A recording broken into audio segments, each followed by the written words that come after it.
you doing? Yeah. Did y'all want to see the Armoury? Yeah.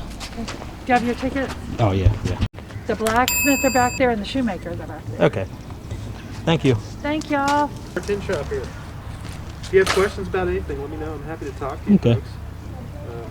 Have you visited here before? No, this is our first time. Okay. Well, what you've stepped up to here is part of the public armory. So this tin shop here is normally where we're inviting you in to see our work and handle these things, but because of COVID restrictions, we're not doing that. Hi there.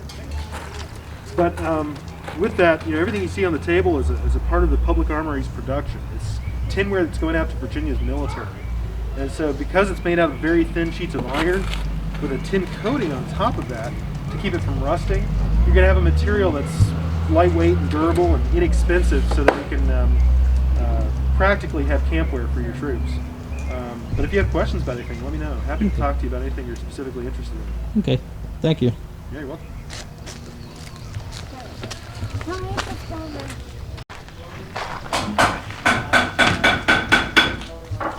Good morning. How you doing?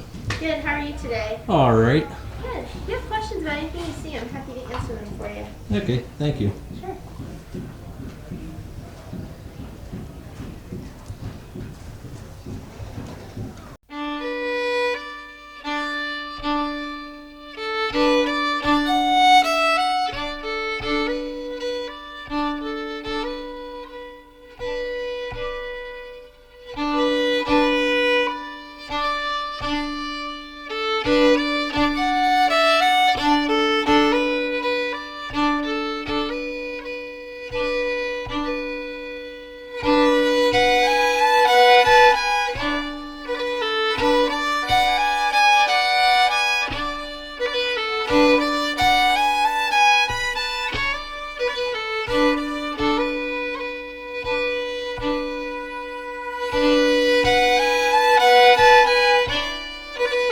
Get that right, Mom.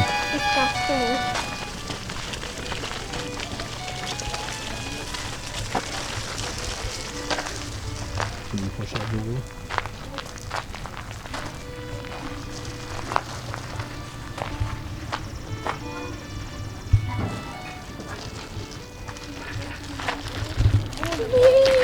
You would like to go?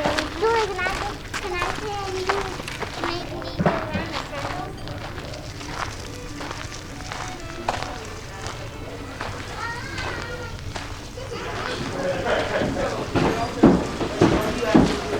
Hello. How you doing?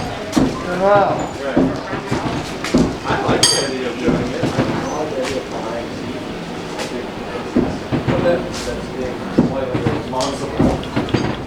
Well, the thing for Jimmy Corning, you have a lot. All right, well, bye. You're welcome to come on in.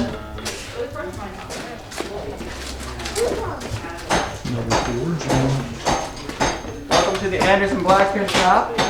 We're working on making some different things from iron and steel. That's the business of the blacksmith, of course. Right now, we're just getting started, getting our fire settled in, getting the shop tidied up for today's work. He's been working on making some nails. It's a pretty good object to warm up on. Got a selection of nails here. So he's probably making nails similar to that size, but you can see the whole range of different sorts of nails that we make. We've been working on all sorts of things, whatever's needed around town. It's not just nails. More often than not, if you walk in here, we might be working on nails for good things to work on in between other projects. But that same Smith, he also has a project to work on making some of these. This is an object called a hold fast. It's a woodworker's tool. Clamp their work down to their workbench. You'll see just about every woodworker in town has a set of these. Another Smith back there was just working on sharpening up a small pair of scissors. One Smith has been working on a tool for a wheelwright. It's called a wheeler's gauge. It's a measuring tool for measuring distance. So, in our shop today, we're really operating as specialists. We don't work on any one specific variety of object, just things made of iron and steel. Whatever comes in our door, we're willing to work on.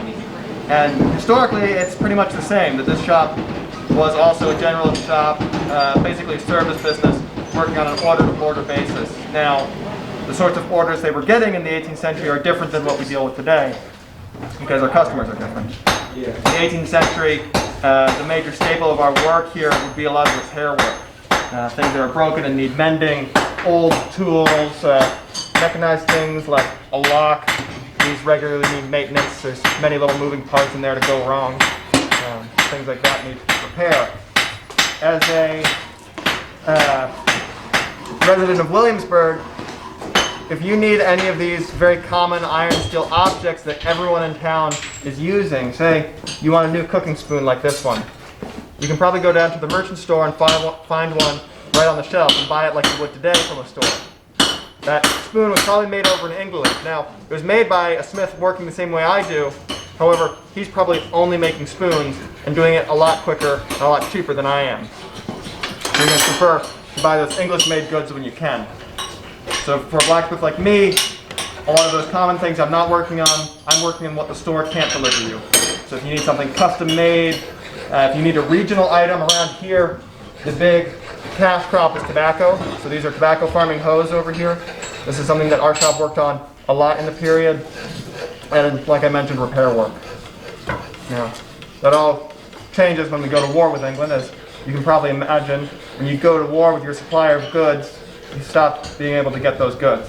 And that's when this shop becomes this large, and we start focusing on weapons, maintenance, and other military goods for that wartime need. Representation of the public shoe factory. Okay. This was a shop that was set up in Williamsburg during the American Revolution with the primary goal of getting soldiers in shoes. Before the war, you had lots of shops to visit here in Williamsburg. It looks like we had about half a dozen forts before the war. A style like this, whereas our most common style, the one I'm wearing called the common shoe, that's kind of the ideal of what a soldier is going to get, but it takes a few more hours to make a pair like this than a pair like this. We also see kid shoes being made out of this shop. So if we're set up specifically to make shoes for soldiers, why might we make shoes for kids? Maybe what's the difference between your shoes and a grown-up soldier's shoe? Size. Absolutely. So we can make shoes for kids out of scrap material. And that will allow a shop like this to sell those shoes. Your money goes right back to the state. So in a small way, you're supporting the war effort. And we have a few projects going on. Right now, I'm letting the shoe I'm working on soak in its cup. Because the leather has to be wet to sew it together. Because I'm going to be sewing through a piece of leather that's about 1/4 inch thick. So we wet the leather just to lessen the resistance. We can stab a hole into it. We're not removing material when we do that, we just squish it out of our way. And I'm not going to be using a needle. The needle's going to go through my hand before it goes through this. So I have an awl with a nice sharp curved blade where I can kind of guide with my fingers, but I can use the strength in my hand and my arm to really get that hole in there. And then bring my threads through from opposite sides. And I think this might just be wet enough to just restart that process. I got a fair ways around yesterday. With the chilly air yesterday, our threads don't like the cold. So it took a little longer than I wanted it to. But for an experienced maker going all the way around the sole, that should take about an hour. Yep. And then that's just an hour for the sole? Yes. Or how long for the whole shoe? For the whole shoe, for the whole pair, from this bundle of parts, it should take an experienced maker about 10 to 12 hours. So that's, this time of year, that's one work day. Mm-hmm. There is downtime. I mean, you have to let your, you have to get the leather wet to pull it into shape and to sew through it, but it has to be dry to trim it. And nobody's paying you to watch leather dry.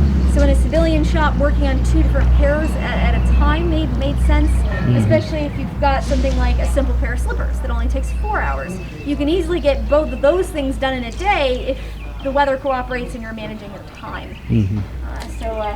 This shoe, the pair would take closer to 8 hours, that little bit less time, it all piles up. So today we make shoes for our coworkers. So the shoe that I'm working on here, this is going to be for one of our blacksmiths next door. And it's the same style I'm wearing. It's going to be durable, repairable, comfortable. That's kind of the idea of what you're looking for. It really doesn't change all that much. Yeah. Okay. Well, thank you. Pleasure. Thanks.